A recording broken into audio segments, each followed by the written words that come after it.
Hello, everyone. Welcome to a new season of Inspire Podcast that we are calling Conversations That Inspire. Our goal is to do just that, to share conversations with you that will inspire you to grow in your relationship with God so that you can inspire the next one. I'm Paula Boone. I have the privilege of serving as the executive director for the Inspire Global Sisterhood. And I'm so excited about the conversation that I get to have with one of our favorite pastors and speakers today. She's been a friend of Inspire for a long time now, and I can't wait for her to share with us today. But before we dive into our content for this month, I just want to ask you to be sure and share, to comment, to like, to rate this podcast. It would really mean a lot to us, and it would help us to reach more people with the message of Inspire, because we truly believe that every woman and every girl deserves to know that she was created in the image of God, that she has purpose, that she has a value, and that she can inspire the next one to know Him. And so please share the podcast and help us get that message out to as many people as possible. Well, as I said, I'm joined today by our dear friend, our Austrian-born friend and pastor coming to us from by way of Sweden, Ruth Hasselgren. Welcome, Ruth. Thank you so much. Willkommen. Willkommen, Ruth. Oh, yes, you know my lovely Vienna. You live there, you know. Oh, Wie geht es willkommen. dir? Mir geht es gut. Yeah. Oh, Ruth, yeah. I love practicing my German with you. I remember the first time I met you was actually just a few years ago. I had just moved to Vienna, and you were there speaking for Inspire at an Inspire event. And we went to an Austrian Gasthaus, you remember, for lunch. Yes. And we Yes. got to sit next to each other. And you were giving me pointers on what your favorite Austrian dishes were and what I should order. And you remember that day? I hope I kind of hit your taste buds there. So good. Yes, I was so thankful, and it was Good. delicious. But yeah, so Ruth, tell everyone a little bit about yourself and maybe what you're doing in this season of life right now. As you said, my name is Ruth, and I am originally from Austria. I am born and raised in Austria to a wonderful family. My dad was a pastor. My brother is a pastor. I kind of felt early on that God will move me also into ministry, even though at that time women in ministry was not really talked about. So for me, it was really trusting God with a calling that I felt over my life. And I just had this deal with God always. Okay, God, if this is your purpose for me, you open doors and I walk through them. But I will never push doors. I will never force doors open. I'm only waiting for the open doors. And God surprised me with many open doors. And one of them was to go and study at a Bible college in Brussels, Belgium. It's called the Continental Theological Seminary, where I did not only study the Bible, but I also met a Swedish Viking that captured my heart. Okay. And my husband's name is Carl, and he is from Sweden, from Stockholm. And somehow God touched his heart, and it was not only open for me to fall in love with me, but also to fall in love with Austria. And this is how we ended up to be pastors in Vienna, Austria. We were there for 15 years until God also moved us then and our heart and our calling. And now since 12 years, we have been in Sweden pastoring a multicultural church in a smaller town outside Stockholm. That's amazing. Yes. Well, Ruth, And you had also 3 teenage daughters. oh, that's important. So That's important. Yes, they're yes, 18, 16, and 14. that's So amazing. Girl power. girl power, all in Yeah, all. Yes. yeah. Well, we'll pray for Carl. Yes, please do. Well, Ruth, you have been a speaker for us how many times now at our Inspire events? 2 or 3 times, I was something like thinking that. 3. Yeah. You're always one of our favorites. You always bring such an anointed, timely word. And so I can't wait to hear what God is doing in you and speaking through you right now. You know, one of the things that my dad always said, I'm a pastor's daughter as well. I'm a fourth generation pastor's Oh, daughter. wow. But one of the things that my dad has always said to us growing up in a pastor's home was to just minister out of the overflow, to just minister out of the overflow of whatever God is pouring into you at the time, at that moment. And so I would just say to you, Ruth, I just what's God pouring into you in this season right now? What's God saying to you? Oh, if I would share everything that I receive from God, then it's a long podcast. Yes, we only have 30 minutes, Ruth. We only have 30 minutes, so let's just, all right. You know, I was thinking this is February, month of February. I thinking about, I don't know how many days we have Valentine's Day. And that is a season of remembering love and Yeah. celebrating love and everything. And during this time, I was actually taken back to a situation. Now, this is a little telling you a secret that not everybody knows. So keep it to yourself, global Okay. sisterhood. Okay.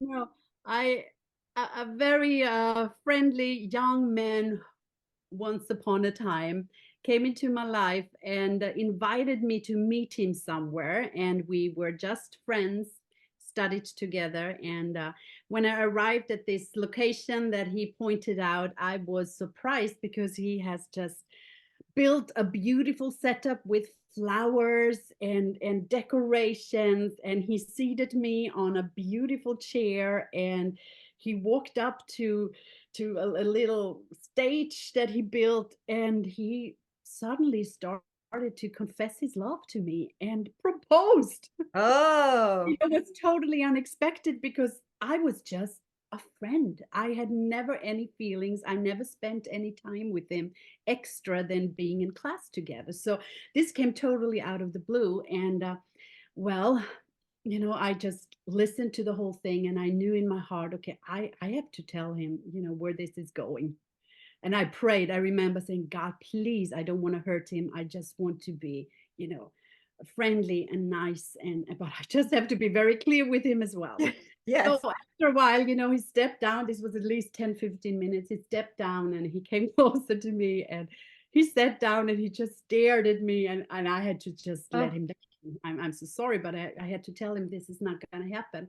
yeah. Well, he comes from a culture where normally it is parents that arrange marriages. So he basically just said, well, Ruth, this was basically my last chance that I would find myself a wife, because my mom gave me a deadline. And if I don't come with a wife, then she will start finding someone for me. So Oh, so I had to disappoint him, but we sat there and we had a good chat about things. And so I asked him, though, well, if you think of arranged marriage, do you feel like that you still, have the possibility to fall in love? Me coming from Western European culture, we think about that in a different way. And he then told me something that I will never forget. He says, well, of course, because once we are married, it will be my job that she falls in love with me.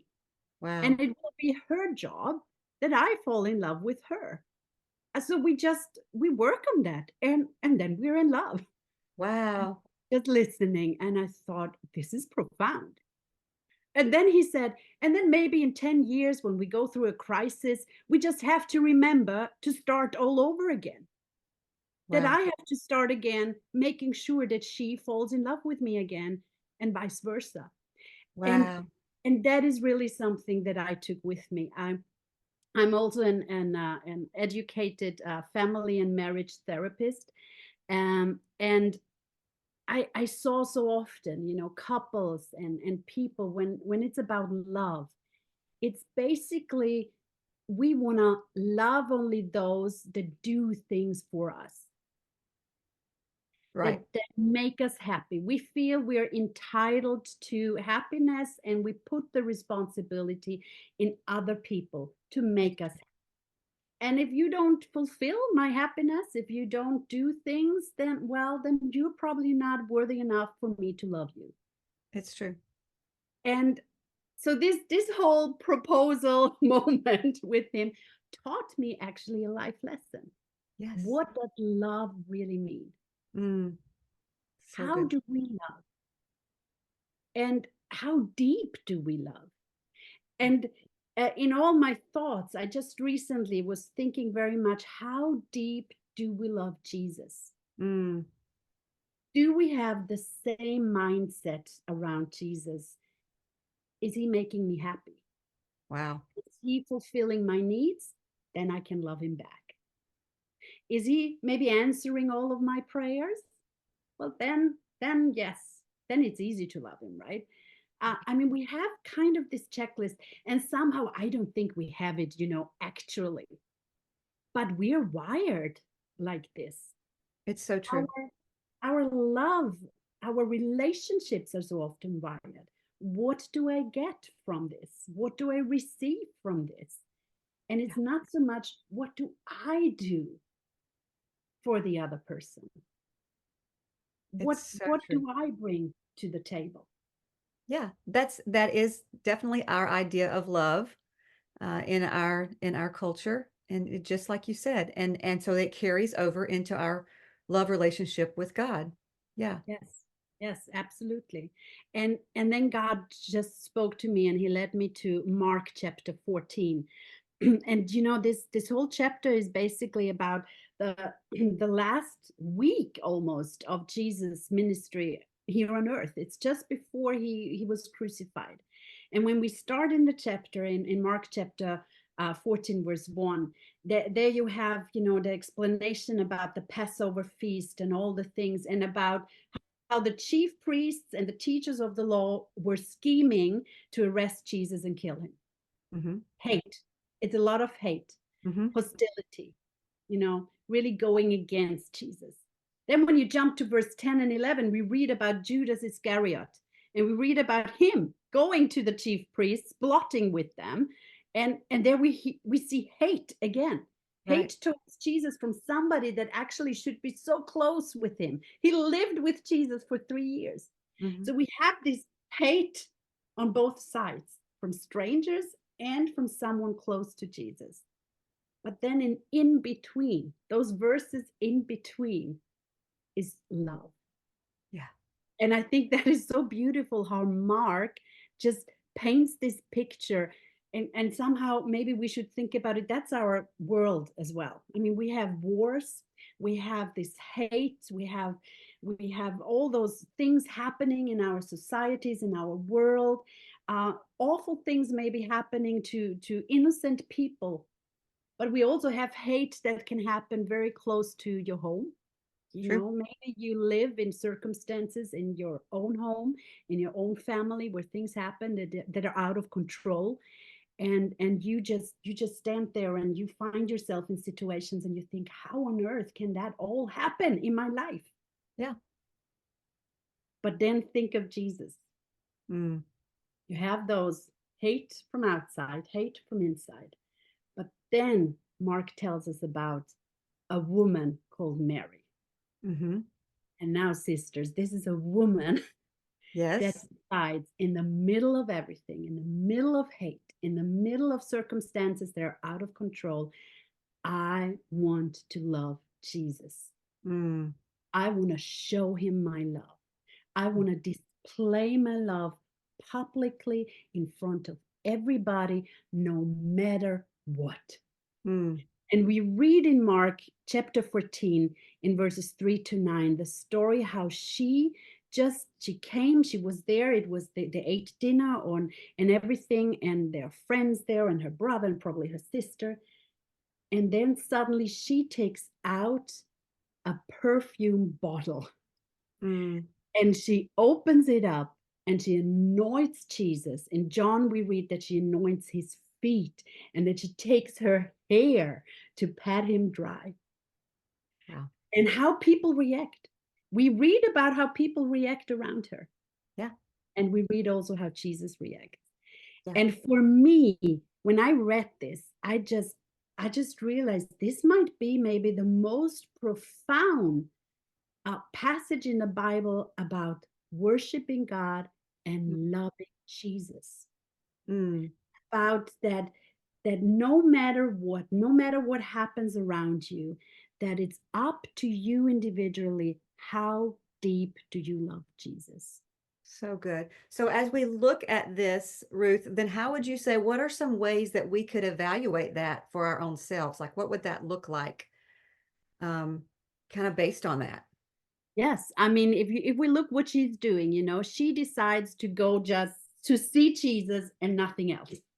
Yeah, you know right. she decides that I want to express something to him. He is the object or the person of my worship, Mm-hmm. because I think a deep love, if we love Jesus deeply, we need to worship him. And Right. now I'm not just talking about the latest worship song, Right. it's really worshiping with who you are, and all your being, and making it really like, this is it.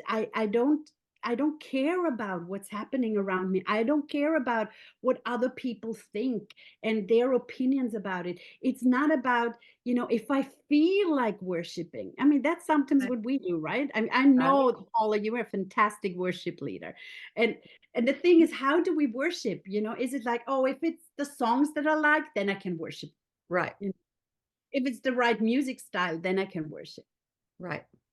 If And my we, week, yeah, yeah. go And on. in this situation, I mean, I'm sure she was in a very awkward situation. She would have been Absolutely. very easy for her to be concerned about what other people were thinking and whispering. Absolutely. And And yeah, they even did it. I mean, they openly said, could not this perfume be sold and given to the poor? Where Jesus then answers, well, the poor you always have around you. right. But she now had the chance to do something for me. Yeah. So And good. that is powerful. It's almost like you think, well, is Jesus only thinking of himself? No, Mm, but what he does mm, is he receives the love. that's right. He Yeah, sees her motive behind it. that's right. And And like he's you said, it's not supposed, it should just be our lifestyle. It's not about the song. right. It should just be a lifestyle. It is a lifestyle. That's really, and that is the deep love. How do we display it in our everyday life? Our deep love for Christ. The other thing is also that it's extravagant. You Ah, I mean, somehow, I don't know, in different cultures it might be different. I'm now living in Sweden, and in Sweden they have a word that does not even exist in the German language. It's called lagom. It's a very different difficult word, but it okay. basically means don't do too much and don't do too little. Hmm. You know, just like, mediocre. Maybe that would be the word, you Mm-hmm. know, but that's what you should aim for. You Mm, should not aim for the extra. You should not aim for exceptional. You should aim for the middle one, because you mm. should never stick out. That's Okay. not good, you know? And somehow I feel that this is not how we can meet Jesus. I Right. mean, Jesus died on the cross for us. Yeah. Is he worthy just, the mediocre things? Or is he worthy all the extravagant? I So mean, good. that flask, that perfume, it was roughly about a year's income in that time. Yeah. You know, this was given to her probably for her future husband at her wedding to use. And she decides, but Jesus is the one. Mm. He deserves it all. And So that's a level to have in mind. What do I give to Jesus? yeah. Yeah. And so many times it is just we just do just enough. It's like we're just giving a little tip of the hat, Right. instead of really giving him our whole heart, our whole day, our whole life.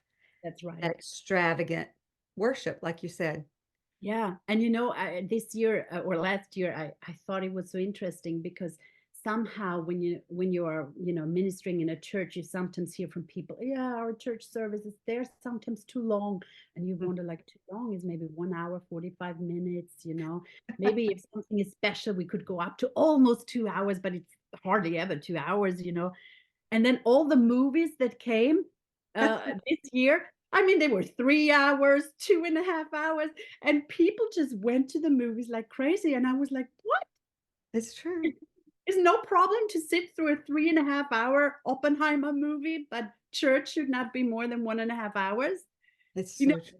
it's simple things like that that you think, okay, I'm ready to give a lot to other things. Mm, yeah. But what I give to God, what I give to Jesus, I calculate. I'm Mhm. always calculating that it's, yeah, it should be enough so that it's maybe seen by others, Okay. but do I give the extra? Okay. So a deep love, it worships and it's extravagant. Yeah, doesn't think about other people, other people's opinion are not important. Mhm. It's really about you and Jesus. It Mhm. doesn't concern somebody around you. It's about you and Jesus. Mhm. I sometimes think, I think back when I was young, I remember my brothers in our church, we had a small youth group, and my brothers had lots of friends, but there was not one single girl in my age. And I just felt, okay, shall I go? You know how it sometimes is with girls. Well, we go together to the bathroom and we go together. We cling together with everything. But I had nobody to cling to. So am I going to a prayer meeting because I meet somebody? No, because there will not be anybody in my age. But I have to make up my mind to go. That's good. And that's a little bit like it. Do I worship God? Do I pray? Do I read my Bible? Because others do it around me and they are the engine behind so that I can do it? Are they my motivation? Of course, I love to read the Bible with others. I Mhm. love prayer meetings. I love worshiping together. But am I only doing it because I am with somebody else who is driving the car and it's Mm. easy to tag along? Mhm. Yeah, it's true. And it goes back to what you said originally about the that it's, worship is not just a song. I think, so many times people think you have to, like you're saying, with someone else or at church with the music playing and all of those things. But it's so important. And I think as women, especially because it's so important for us to understand how to create that atmosphere in our homes, for our Yes. children, for our husbands, creating that atmosphere of worship, so that our children grow up in that atmosphere and sensing the presence of God just in our daily lives. It shouldn't have to be something, it shouldn't be something that only happens at church, right? Yeah, absolutely. And I remember, that in the time that my kids were small, I had basically 3 kids under 4 years. Oh, It was intense. I wonder what have we done? Why could we think that that would work easily? But by the grace of God, He got us through it. But I remember my faith during that time looked very different to my personal time with God looked very different to the time before kids.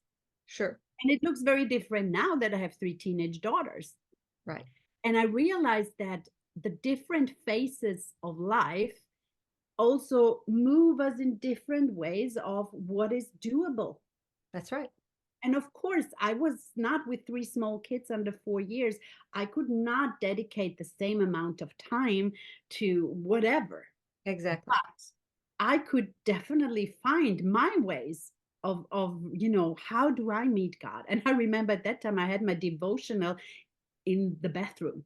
Yeah, But that was sometimes the only place I felt I could close the door. that's right. That's right. You know? Or I remember having a prayer time while I'm nursing a baby Yes. because, I'm sitting still in that moment and the baby's quiet. So that's when I'm talking to the Lord. I also decided at that time in that time of my life that I would only listen to worship music Mhm. because I felt very often my husband is a pastor. Even when I went to church with the 3 kids, I was at the nursery. My husband was ministering, and I never was within the worship. So no, when I'm at home, when I'm listening to music, it will be worship music. And I remember and a time where I was standing in the kitchen. I remember it very clearly. The apartment in Vienna had a blue floor that I would have never done myself. So it stays very much in my mind. And I had the worship music on, cleaning, washing dishes, and suddenly I really felt God just moved in this room, and the Mhm. kitchen was filled with the presence of God and the worship. I could just worship, and Yeah. it was unbelievable. He ministered to me during this time. It was 2, 3 songs where I really felt with my dishes in my hand, I was standing before the throne of God. Yeah, it's Uh, true. and it was like most powerful to me. Yeah, yeah, And at the same time, also, when I put the kids to bed, you have this ritual, for example, yeah, I always, when they were newborn, I started reading the Bible with them, just, yes, to get them into a ritual. yes. And singing songs and singing, I always sang Amazing Grace, all 6 or 7 verses of it, find songs with many verses and things like that. And then when that would be finished, I pick another song and another song. And sometimes you're just so exhausted. I couldn't even think of songs. So I just started singing in tongues, using Mm, my really? language to God, my prayer language to sing. And I realized suddenly, oh, nobody's crying. Everything is quiet. Oh, they all three sleep. This works. So I picked it up and I did it very regularly. That was part of going to bed. That's so So great, Ruth. a funny story, we had a babysitter one night, and I just told her about the songs and the Bible reading and whatever. And then when we came home, the kids were sleeping, she said to me, well, they always wanted the song with the funny language. And I thought, is that Swedish or what language is that? Until she then realized she's also a believer. Oh, Ruth must have been singing in tongues. Oh, that's great. That's great.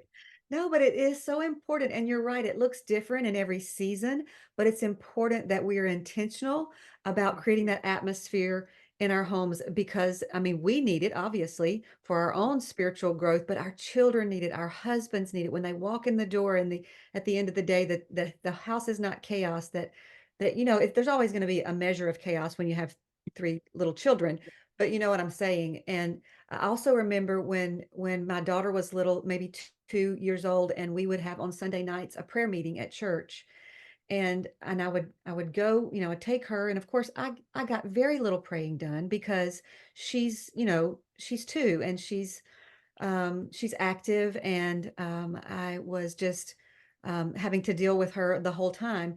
And it would have been much easier for me to stay home and not have to wrestle with her during the prayer meeting. But I understood the importance of having her in that atmosphere where she could sense the love of God, the presence of God, to hear other people praying, and that's how we learn. Those things are so important. Just teaching our children how to love God. Yes, very important. And I think that sticks with them. And Yeah, we know that all our children, they all have to come to their own personal decision yeah, about how they follow God. that's right. And we all pray for our kids, and we know that by the grace of God, He wants to have all of them very close to their hearts. But we also know those children that do not make those decisions That's right. and walk a different way. And as much as it might hurt, I always feel okay, but they remember things. They That's right. remember an atmosphere. They remember the love. They remember the Bible stories we told, the Right. prayers we've prayed. And I just, I always tell people, pray that the Holy Spirit puts it back into their That's right. memory, that That's they right. be reminded of scripture, be reminded of an atmosphere of love, an atmosphere of worship, that That's right. wherever they are, God is with them. He walks and He can reveal them things through the Spirit that we can never tell them. That's right. It's true. Yeah, So, I mean, they definitely have to make their own decision, but there's a much greater chance, and we create that hunger in their hearts that hopefully, like you said, they will remember and they'll come back to. yes. Well, Ruth, we're running out of time. Would love to just sit and we could talk all day, but tell us, um, can you just kind of wrap it up for us about what are the other ways that we can Yeah. really, I mean, one thing that I realized is deep love that Mary displays. Imagine it was really the last week of Jesus on earth. yeah, And what she did there was, I mean, she had a spiritual insight. yeah, She understood that this is the last chance she probably has with Jesus like that. And mm, even though Jesus told his disciples at least 3 or 4 times that he will be going to, die, he will die. yeah, They didn't do that for him. but she sees that moment because I think that God just revealed something in her that now it's time to just give the extra thing for God. And I just feel that if we're living very consciously in this relationship with Christ, this deep relationship, that He will reveal things to us, spiritual things. Yes. It Yes. it it puts us into a special connection with the Holy Spirit, and God will reveal things for you, for your life, for other people around you. Yes. uh, you will receive, I'm positive, prayers or Bible verse scriptures that you should be passing on to people. There is a flow happening Yes. when you are in this love connection, in this deep love connection. Because Mary, what she did here was prophetic. Yeah. She basically anointed Jesus, like, usually they do probably at the burials to anoint the body. But what she did was doing that in a prophetic way, Yes. and just making him probably also understand this is what it's all about. It's about the love. Jesus Right. knew that it's love that brought him to the cross. Yeah. Yeah. And seeing that somebody loves him so much, that must have been such a confirmation. Yes. Because we saw that. I mean, he himself went to the garden and he prayed and he asked God, this is too much, let it go, pass me by, find another way. Yeah. But, understanding that there are people out there and that he will receive this love and that people need him. I Yeah. think what she did was a prophetic Yes. action. Yes. And it And was I do, yeah, definitely an overflow, you know, absolutely. of what was, It, and that's what inspires the next one. When we just that's how let that love overflow in our hearts, then that's what inspires the next person. Ruth, And it's that is what Jesus also then tells, that wherever the gospel is preached throughout the world, what she has done will also be told in memory of her. there you go. That's Exactly. powerful. It's so powerful. Yeah, if I had to choose, I think just one takeaway today, that would be it for me. And we kind of started with that of me asking you just to share with us out of the overflow. But then when we love God with our whole heart and with and worship Him and extravagantly, and we just let it overflow in our lives, then it's going to inspire the next person. Well, I can't believe that we're already out of time. This Um, went so fast. it did, right? Us girls could just sit and talk all day, but thank you so much, Ruth, for taking time to be with us today. Thank you for such a challenging word, for reminding us of such a powerful word today. I hope this has been a conversation that inspired you today, friends. We hope that you will find someone, again, to share it with. Not only that, but that you'll find someone to share your faith with this week. If you're listening to us on YouTube, don't forget to subscribe to this channel, or if you can, follow us on Spotify, on Facebook, on Instagram, at Inspire Global Sisterhood. You can also friend us on the YouVersion Bible app and join us for a new devotional on the second Monday of every month. And then finally, don't forget, go to our website and register to join us at one of our live events this year. And so I would just say again, thank you so much for joining us. Thank you for joining us for Conversations That Inspire. And now we hope you'll go inspire the next one.